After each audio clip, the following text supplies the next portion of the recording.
In this segment, I'm just looking at the packaging of the Digilant Analog Discovery 3 and its add-on connector card.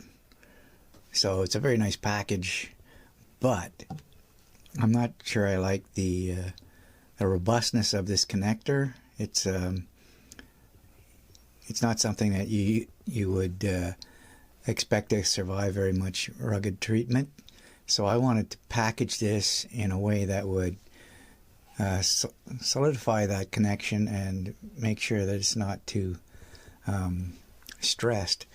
Now the standoffs that came with the add-on card here are a little bit long, and when they are installed on a flat surface like this, they actually tilt the card up a bit because they're too long.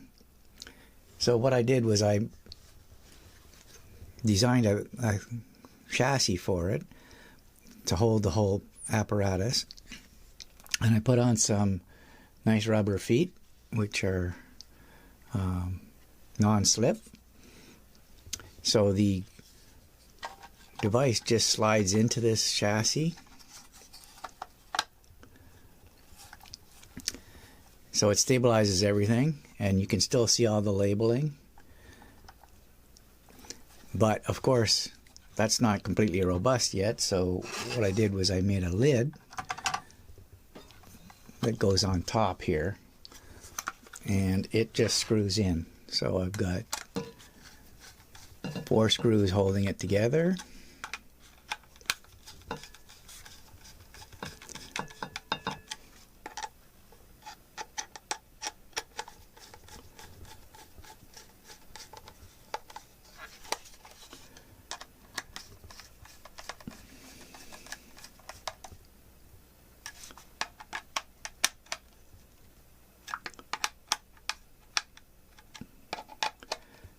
Okay, so that's now a very solid instrument, and I've left that gap in the bottom so we can actually read the model number labels and so on.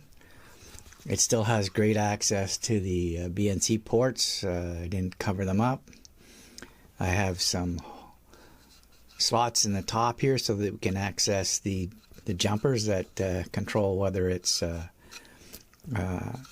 AC coupled and so on, and I've got these labels on the front for the channel number 1 and 2, the input channels, and the waveform generator channels 1 and 2. And this lid also clamps the Digilant so that it can't come out. And down here on the connector side, I've got a shroud around the connector so that it can't touch random metal objects and short any of the pins out. And it also protects the pins from being bent and bumped, so that it's not going to touch anything when you're just resting it up against something. So that's a very nice package, and it just really turns this into a solid instrument as opposed to just a kludge of add-on components. The feet also raise up the BNC so that there's lots of room to get your finger under here and add a BNC connector onto it. Before, you'd always be lifting it up, torquing the connection and trying to get the heavy BNCs on here. Now it's really nice. So a little side project, but really something that's going to turn this into a much more useful and robust system.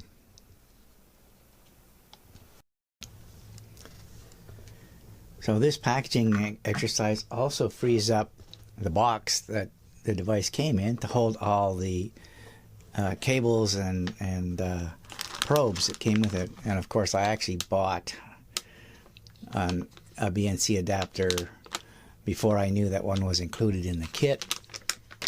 But we have the scope probes and the digital input probes for the logic analyzer. and they fit nicely into the case. So the device itself sort of fits in the case, except that now it's a bit high, so it doesn't need a case anymore. It's got its own case. So turning it into a very useful instrument.